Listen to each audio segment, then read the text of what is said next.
Tenemos 202 conferencias que hemos presentado hasta el momento en 112 días que llevamos del periodo posterior al 30 de mayo, donde empezamos este proceso de desconfinamiento, este proceso identificado como nueva normalidad, para recordarnos todos los días, la importancia de las medidas de prevención para disminuir los contagios de COVID.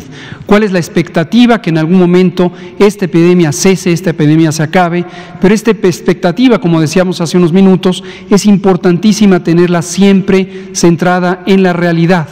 Uno puede lograr controlar una epidemia pequeña, como lo demostramos el otro día con la epidemia de sarampión que hubo en México y que empezó exactamente el mismo día de la epidemia de COVID.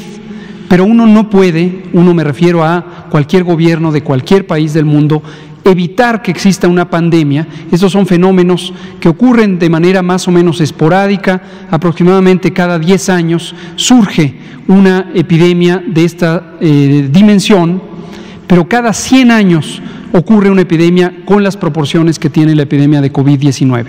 No se conocía antecedente alguno de esta magnitud, una pandemia que afectara a toda la humanidad desde la epidemia, la pandemia de influenza en 1918, 19 y 20.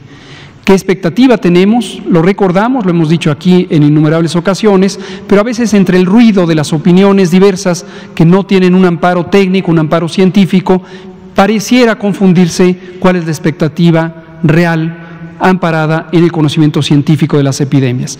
Desafortunadamente no es algo deseable, pero es importante visualizarlo. La expectativa de una epidemia de estas proporciones, de esta magnitud, es una epidemia larga, muy larga. Lo dijimos desde febrero, lo repetimos nuevamente, lo hemos dicho en más de 20 o 30 ocasiones. En el caso de México, la expectativa desde el principio fue tener una epidemia que abarcara desde febrero hasta al menos el mes de octubre. Esa fue la predicción de una epidemia larga, considerando la acción principal de mitigación comunitaria, que fue la Jornada Nacional de Sana Distancia y todas sus variantes locales que han continuado desde el momento. También recuerden la predicción que se ha hecho por parte de los organismos internacionales, específicamente la Organización Mundial de la Salud, la Organización Panamericana de la Salud, diversas agencias como el Centro Europeo de Control de Enfermedades, el Centro de Control de Enfermedades o los Centros de Control de Enfermedades de Estados Unidos y varias agencias gubernamentales de salud pública. Existe una predicción razonable de que cuando en el hemisferio norte, en el que está desde luego situado México, empiece la temporada de influenza. Influenza es una enfermedad respiratoria, infecciosa, causada por otros virus de ese nombre, influenza, que afecta al hemisferio norte de octubre hasta marzo del siguiente año. De octubre de 2020 hasta marzo del 2021 vamos a tener la temporada de influenza.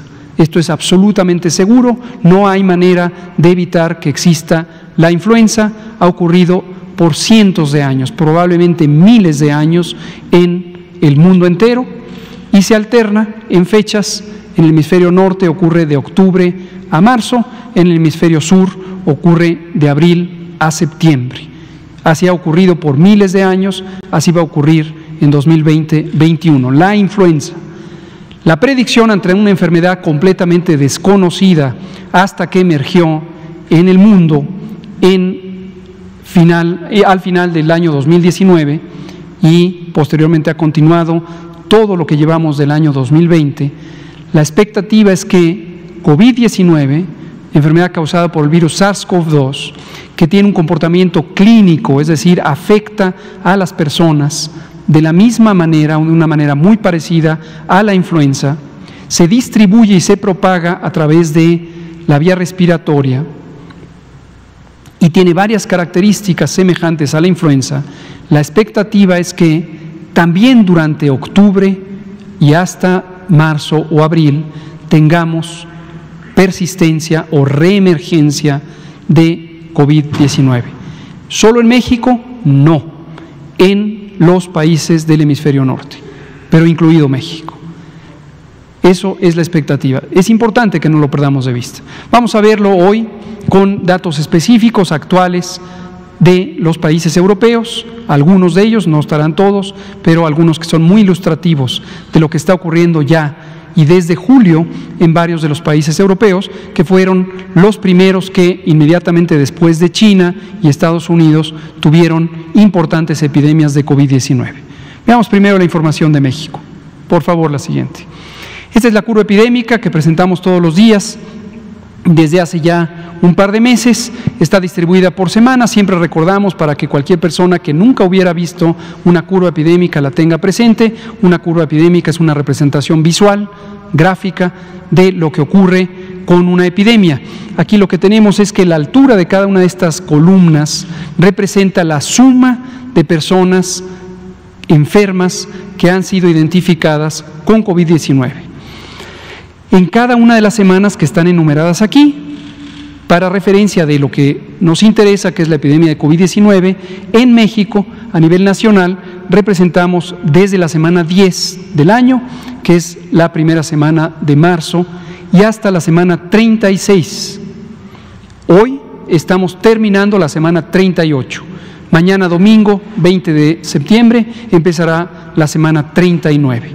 Y en la gráfica se ve hasta la semana 36. Hemos explicado siempre que es convencional en los sistemas de vigilancia epidemiológica evitar poner información de las últimas 2 semanas, porque es un periodo de inestabilidad de los datos. Los datos siguen llegando de los distintos rincones del país, o identificándose o confirmándose los casos, y si pusiéramos esos datos, daría una falsa impresión de que ahí bruscamente se está terminando la epidemia, cosa que desafortunadamente no es el caso. Pero sí vemos señales positivas que hemos estado presentando ya desde la semana 29, que fue un cambio en la tendencia de la epidemia. Veamos primero este indicador que se representa en esta línea naranja y que se lee en este eje del lado derecho, que es el porcentaje de positividad. De cuántas personas que se detectan enfermas porque tienen fiebre, tos, dolor de garganta, el dolor de cabeza y los demás síntomas propios de COVID-19, que se les toman muestras de las secreciones respiratorias para diagnóstico, que a esas secreciones, esos líquidos respiratorios, se procesan con técnicas de laboratorio, específicamente la técnica de PCR, reacción en cadena de la polimerasa, y se busca encontrar el virus SARS-CoV-2, que es el virus causante de la epidemia COVID-19. No en todas las personas que tienen esos síntomas se encuentra el virus. En cuantas sí, en la semana 29, que tuvimos el punto máximo de la epidemia, 57%, casi 6 de cada 10 tenían el virus. Hoy tenemos menos de 4 de cada 10, porque ha ido disminuyendo el porcentaje de positividad. Y esta es una señal que ha sido aceptada universalmente en todos los países como indicativa de un cambio en la intensidad epidémica. Vamos bien en ese sentido. Este es un indicador que hoy está en 39% y seguirá seguramente descendiendo. Vamos a ver en la siguiente gráfica. En la siguiente gráfica lo que tenemos es una curva epidémica que más fácilmente en términos de visualización nos permite ver la trayectoria, la tendencia de la epidemia en el tiempo, cómo va cambiando la actividad epidémica en el tiempo. Es también una curva epidémica. Aquí tenemos el número de casos. En esta diapositiva son los casos estimados. Estamos considerando los que ya fueron confirmados, más aquellos que esperamos van a ser confirmados, pero sabiendo que casi 4 de cada 10 van a salir positivos, los consideramos anticipadamente como positivos. Lo que vemos es lo mismo en la semana 29, es donde se encontró el punto máximo, el famoso pico epidémico a nivel de todo el país, y posteriormente ha ido disminuyendo. Identificamos, y no nos entusiasma a nadie, estamos seguros que a ninguna de ustedes, por supuesto tampoco a nosotros que trabajamos en el gobierno, nos entusiasma ver que se reduce la velocidad de reducción de la epidemia. ¿Cuándo empezó a ocurrir eso? En la semana 32 se disminuyó y después se disminuyó muy lentamente. Abrimos la información el domingo pasado con el cambio que había ocurrido entre la semana 35 y la 36 y teníamos 8% de reducción. Cuando abrimos una semana con una reducción tan pequeña, es esperable que conforme llegan nuevos datos, esta reducción ya no se logre verificar. Lo que se logra es identificar que entre la semana 35 y la 36 no hubo cambio en la intensidad epidémica, medida por el número de casos nuevos detectados por semana.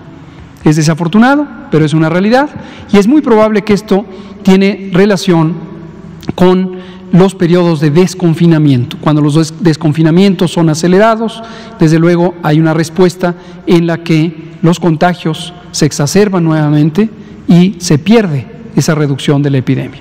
Afortunadamente sí, la mortalidad ha continuado en descenso. En algunos intervalos ha sido hasta del 59%, concretamente para el intervalo entre la semana 35 y la 36 fue de 31%. Y el otro indicador que comentamos también periódicamente, lo veremos ahora para los países europeos, es de 5% el porcentaje de casos que son de los últimos 15 días. De los casi 700,000 casos que se han registrado en México desde el 1 de febrero, solamente 34,709 corresponden a los detectados y confirmados, en este caso estimados, en los últimos 15 días. Es la parte activa de la epidemia.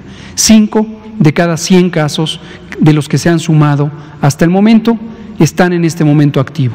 Los demás ya no son casos, ya no son personas que estén ni contagiando ni que tengan un problema de salud, excepto, por supuesto, aquellas personas que de manera muy lamentable perdieron la vida por esta enfermedad que tiene un potencial letal, particularmente en personas que tienen enfermedades crónicas o que tienen 60 años o más de edad.